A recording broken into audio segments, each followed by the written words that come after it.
Hey guys, welcome back to the channel, and today I'm going to show you how to refund a PayPal payment. Let's get straight into it. The first step is to log into your PayPal account. So just open the PayPal mobile app on your mobile device, or you can log in through the website.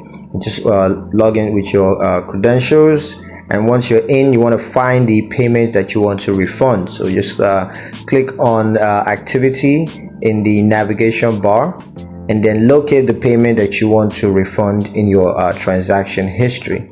Step 3 is to refund the payments by just simply clicking on the payment to view its details, and then click the refund button to initiate the refund process.